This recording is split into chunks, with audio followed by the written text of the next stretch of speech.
Sup, friends? It's me, Matt. Welcome back to Hobby Vomit.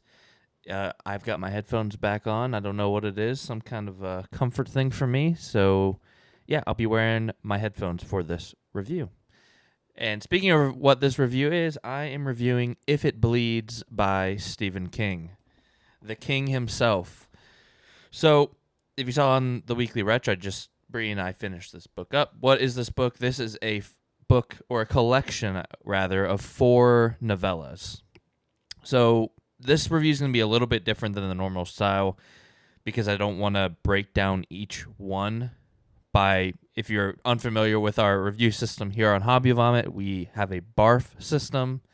So let me quickly just talk to you about what the BARF system is. So the BARF system has 4 categories. B, which is believable, which is how believable are the characters in their setting. A, which is appeal, how appealing is the book.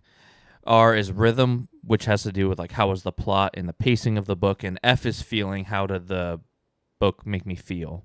So I'll kind of also use the BARF system as also talk about it, but I'm not going to give each of the 4 novellas a breakdown into each of those 4 categories. I think it would just take too long. So, yeah, I think that's what I'm going to do for this review. I will give a score for each of the 4 novellas, though, and then based off that, you'll be able to tell which one I like the most from least favorite to favorite. So, yes. So let me talk about like normal. I will do a spoiler-free section followed by a spoiler section. So I wanted to talk spoiler-free about what these 4 novellas are. So the 4 novellas in this collection are Mr. Harrigan's Phone, The Life of Chuck, If It Bleeds, and Rat. So I normally start by reading the back of the book. I guess I can still do that.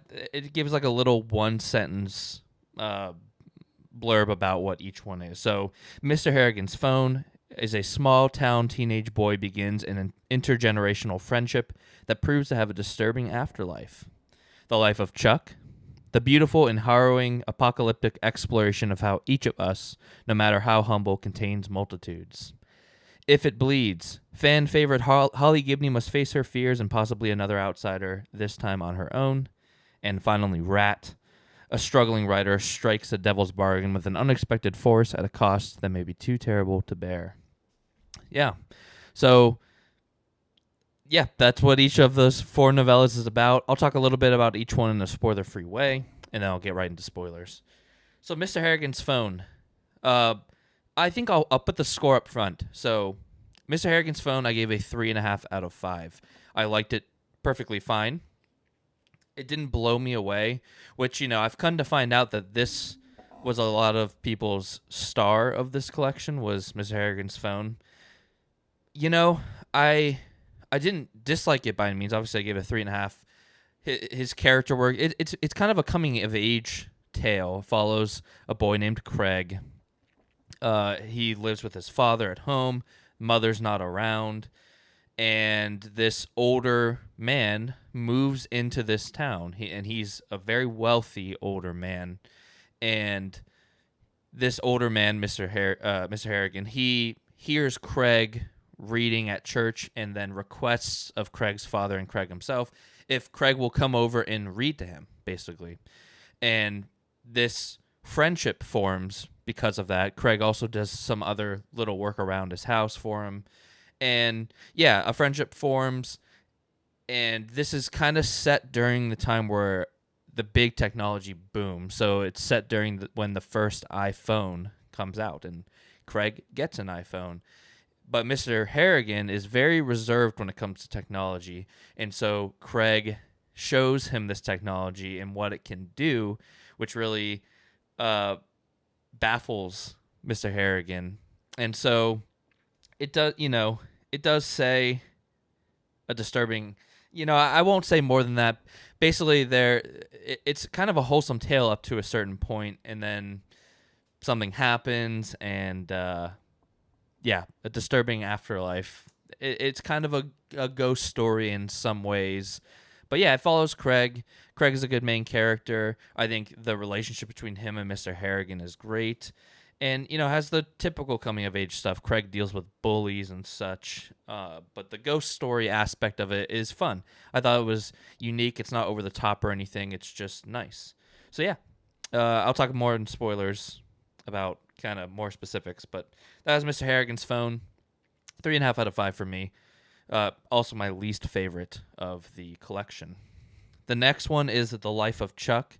Now this one, I don't know if I'm going to have as much to say. I actually read The Life of Chuck, just this one novella, about a year ago because I saw that Mike Flanagan was adapting it, and I just wanted to read it just because I had never, I was just getting into reading a year ago. I saw Mike Flanagan was adapting. I didn't know when it was going to come out, and I just was like, let me just read this. So The Life of Chuck, yeah, it's a very wholesome tale, kind of. It's wholesome, and it just makes you think about life and kind of what's out there, but also what's inside of each of us. And yeah, I think it's a really beautiful tale. It is a little hard to follow at first. It's told in a very unique way that is very different than any King that I've read, for sure, and just a different way of telling a story. But yeah, it follows kind of Chuck. It does. It follows Chuck and Chuck's life. And yeah, which makes sense, right? The life of Chuck. But there's a lot more to it than that. But I don't want to talk about more than that without it being spoiler territory. But yeah, it just follows this guy's life. There's some it's tragic, it's beautiful. It's just a very, I love this side of Stephen King because a lot of people just think Stephen King writes horror, but he doesn't. He can write some really beautiful stories as well. So yeah, Life of Chuck. I gave this a 4 out of 5, and that leads into If It Bleeds, which I'll just start with. I also gave this a 4 out of 5. So If It Bleeds, this one was really interesting because the reason why I read this collection now was because, if you saw on the channel, Bree and I just finished The Outsider, and this picks up right after that, which, it's kind of blowing my mind. This is the first time I read that little blurb on the back that, like, she's possibly facing another outsider. I'm like, man, the backs of these books sometimes just give away more than I feel like they should. I guess I understand they want to hook you, but I guess it's not a spoiler because that's what we're talking about. So yeah, If It Bleeds, it follows Holly. This is really Holly's first, I guess, but it's not in a book, a novella. This is the first story with Holly where she is the star. She is front and center. It is following Holly. And you know what? I really liked it. I actually liked it a lot. This was a really cool story. So If It Bleeds, it's from the saying, I think it's if it bleeds, it leads, which is like a news saying, basically, where like the news will follow where tragedy is. And it made me think of the movie Nightcrawler a lot. And so yeah, Holly is just, there's a big tragedy that happens at a children's school, and Holly is just investigating that and thinks she may have come across another outsider. And so it follows her investigation into that, and then what happens from there. And yeah, I really liked it. I thought Holly was great. It wasn't just about the investigation. It kind of took some side tangents into Holly's familial life, which I thought was great. It kind of opened up her character even more. And to me, not in a distracting way at all. I mean, it was a complete sidetrack to the main story and the main plot, but I thought it was done in a beautiful way. And it's her dealing with her uncle who has Alzheimer's and is starting to lose his memories. And yeah, it's a sad thing, but I think it's handled really well. And yeah, I like Holly. I really like Holly, and this made me like Holly a lot more than, I thought she was fine in The Outsider. I don't have any problems with her. I thought she was very fine in the Bill Hodges trilogy, just fine. I liked her even more in The Outsider, and I really liked her in If It Bleeds. So it did make me very excited to start and finish the book Holly. I think before I was a little concerned as to whether or not I think she could carry a whole book as the main character, and I think If It Bleeds proved to me that she could. We'll see how it's handled, but yeah, I thought it was excellent. 4 out of 5. And then the star of the show for me and for Brie was Rat. I gave this a 5 out of 5. Rat was awesome. I loved Rat. It did feel like maybe a more return to form for King and just his storytelling, but it follows Drew, who is a writer, which I guess Stephen King loves to write about writers, which it makes sense. You write what you know, and I think I always see a lot of Stephen King in his work, but it's not in like I don't know, it just feels so natural. It just doesn't bother me at all. So Drew is a writer who has always written short stories and novellas, and he's been published in magazines and stuff like that, but he's never written a novel. And he wants to write a novel so badly, and he's tried a couple of times, and it has led to full-on mental breakdowns because he just can't get it right. And he's got a family, and the setup is that he talks about the last time he tried to write a novel. It ended up with him basically having a mental break, burning his book, which led to almost burning down his house, and it's just not good for Drew or Drew's family. But it just kind of handles like what. I think Stephen King has a little intro, and he's like, people always ask me about how stories come to me, and he's just like, sometimes they just do, and they're just there, and they're so vivid. And this is kind of what happens to Drew. He's just walking into town, and he stops on the side of the road, and he just sees his story. He sees his next novella, and it's just super revealing to him. And he's like, I this is it. This is the time. It's gonna work. I'm going to write this novel. And so he ends up going up to his father's cabin to get away and write this novel. And yeah, it kind of just descends into madness with his mental breaks. So it's a really fun story. And I thought this was my favorite character writing of his in this set of novellas. It was also the most fun I had. And yeah, I just thought the pacing was excellent. It flew by, and yeah, I gave it a 5 out of 5. Loved Rat. So that's kind of where I'll keep it for spoiler free, because I want to get into spoilers without making this too long. So again, my scores: Mr. Harrigan's Phone, 3.5 out of 5. The Life of Chuck, 4 out of 5. If It Bleeds, a 4 out of 5, and Rat, a 5 out of 5. So overall, 4 out of 5.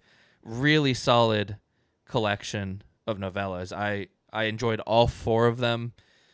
This was my first time reading a collection of novellas. I think he's got or maybe at least a couple of collections of novellas. I've read some short stories of his, but never a collection of just novellas. And yeah, I was very, very pleased with this.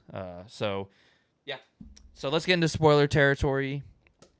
If you've not read these novellas and you plan to, stop watching. If you don't care about spoilers, then feel free to watch. So we're getting into it. Here we go. Spoilers. All right. Mr. Harrigan's Phone. What did I think about Mr. Harrigan's Phone? Yeah, like I said, I liked the coming of age tale with Craig. There's a major point in the middle where Mr. Harrigan dies, which I didn't really know what was going to happen in this. The setup, there's no big setup. It's just day in the life, coming of age story with this boy, and this, he befriends this older man, and you know what? I was totally fine with that. It just was good reading, and I think Stephen King has mastered his craft, and that's what he's good at, is 1, just character writing, and 2, his coming of age telling. So perfectly fine with that. And so yeah, what happens is Craig shows Mr. Harrigan this phone. Mr. Harrigan was involved with stock. He was obviously he's like a millionaire, and so yeah, he shows him this phone, and Mr. Harrigan gets just obsessed with it. And so Mr. Harrigan dies, and at the funeral, just before, there's just something that pushes Craig to put the phone that Craig buys Mr. Harrigan a phone with money that he won from a lottery ticket that Mr. Harrigan gave him. So he gives, when Mr. Harrigan dies, he takes that phone that he had bought him that Mr. Harrigan loved and just tucks it into his suit. That just felt right to Craig for whatever reason. And so they bury Mr. Harrigan. Life goes on. But yeah, Craig is sad, right? And I think a lot of people do this. I think this happens often, right? And Stephen King talks about it himself. A friend of his died, and he was like, you know what? I just wanted to hear his voice one more time, so I called his phone, even though I knew it was, he wasn't going to answer, just to hear his voicemail, and it was super creepy to him. And that's what inspired him to write this. But yeah, I think that happens often. So people will save voicemails, or they'll call of someone, a deceased friend's number just to hear their voice one more time. And so Craig does this. He tells them that he misses them, and he thanks Mr. Harrigan for the money that was left to Craig. And Mr. Harrigan answers. He doesn't answer the phone call, but he replies with a text, and Craig is like, well, I guess he wasn't buried that long ago. Maybe the phone was just like something was going wrong, and clearly it's not Mr. Harrigan texting me from the grave, because that would be crazy. Yeah. And then he gets bullied a little bit, and Craig gets bullied. And this is, again, we kind of go right back into coming of age. He's going to school. He goes to like a prom. And so he gets bullied, and he calls Mr. Harrigan. He's like, this guy's bullying me, basically. And then, the bully ends up dead. And Craig is like losing it. He's like, no way that Mr. Harrigan is doing this, right? And yeah, he just kind of keeps talking to Mr. Harrigan, and eventually he puts two and two together that Mr. Harrigan replies to him in these texts, in which he figures out that he just wants to be left at peace. He wants Craig to stop calling him, stop texting him, just leave him at peace, let him rest. And so Craig does, and that, it just was a little supernatural thing that happened in Craig's life, and it was good. And yeah, it was good. I didn't have any problems with it. There was a couple moments where, the coming of age part where Craig is in, I think he's like middle school, and he's like deeply in love with his female teacher. And I'm like, that's, I guess that's normal. And I was like, oh my gosh, please, Stephen King, don't tell me that in 15 years they're going to end up together, because I would hate that. I would hate that so much. And thankfully that does not happen, because I had a feeling it would, and it would have been creepy, and I wouldn't have liked it. But it doesn't. He kind of grows out of that, like someone normally would. And you know what? I should have trusted the king I need to leave coming of age to him. But yeah, I just don't, there's not too much to say. Were the characters, I'll kind of go through the bar for a little bit. Were the characters believable? Yes. Was there appeal? Sure. I mean, not really. There wasn't anything super special about this story. I did like how it was how the supernatural elements were handled. It wasn't like a very scary story. It just was a cool little ghost story. The rhythm was great. I mean, it was slow paced, but it didn't bother me. I like reading his character work and coming of age. And then the feeling didn't really leave me feeling anything. It just was fine. So that's why it was 3.5 out of 5. No like standout moments for me, other than right the first time he gets a text back, you're like, ugh, and then the bully gets killed, and that was awesome. And yeah. All right, so Life of Chuck. I'm not going to be able to say too much about this, because again, I read this a year ago. Some notable things I did want to say. I loved the 3-act structure in reverse. So it starts off in this apocalypse, and these people are just seeing this sign with Chuck's face, and it was like, thank you, Chuck, for, I can't remember, 37 or 39 years or something like that. And you're like, and then the world ends. You're like, what? What do you mean the world just ends? And then it kind of goes backward a little bit, and you follow Chuck, and he's this man with cancer, I think, or I think brain cancer or something. And yeah, it's just like a tragic tale of, life is short, live every day to your fullest. And, some of the scenes the scene I remember the most is, I think it's the famous scene, is just the dancing scene. He's just walking down the street in a suit, and there's a guy out in the street playing music, and he just stops, puts his briefcase down, and just dances like no one's watching.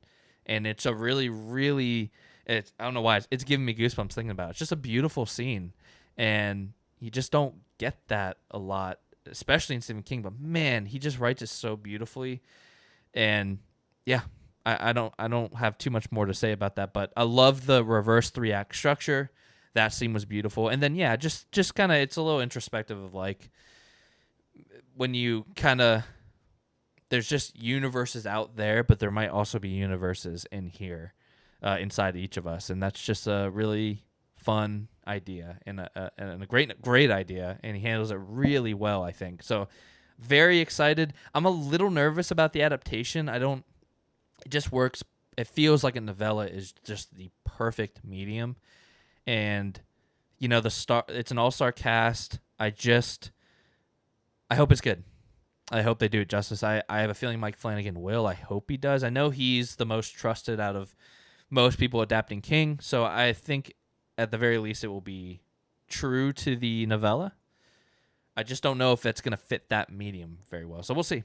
But yeah, 4 out of 5 for me.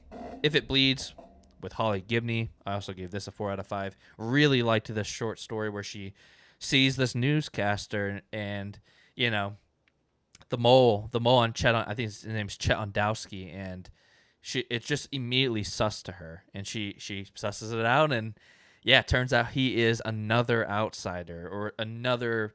They kind of never say if it is an identical outsider or if it's just. I think she doesn't even know. It's just like in some form of relation, some other boogeyman essentially.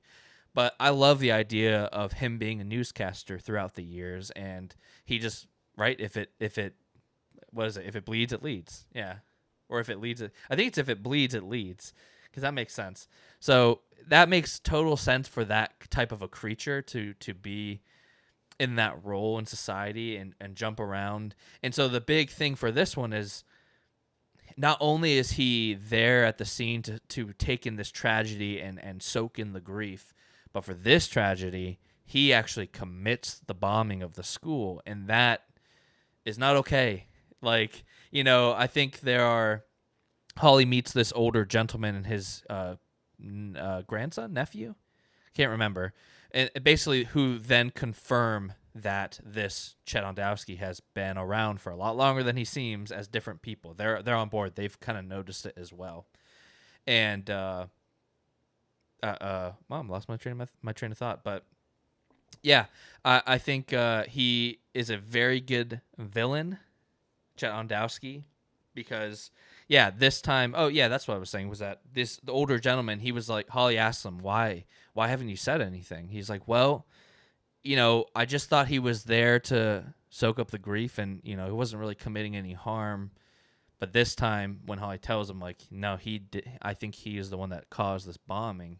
It's like, it's time to take him out. And I like the way that Holly takes him out. I think it's pretty ingenious. Maybe it's not up to code, maybe that's not exactly how elevators work, but I thought it was clever with, like, she taped the thing in and then she messed with the programming of the elevator, so it would just go all the way to the top, and she shoves him in the elevator shaft and he goes down. And yeah, I thought it was awesome.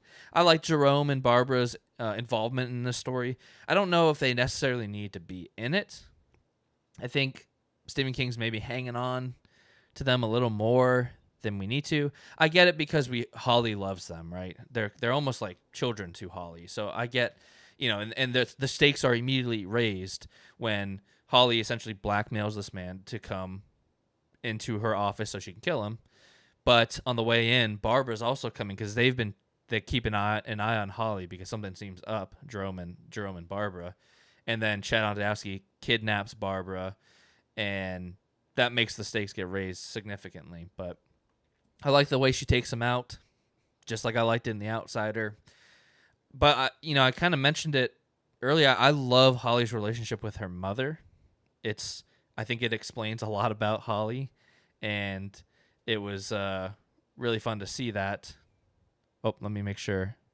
Okay, I think my audio is still going. I hope so.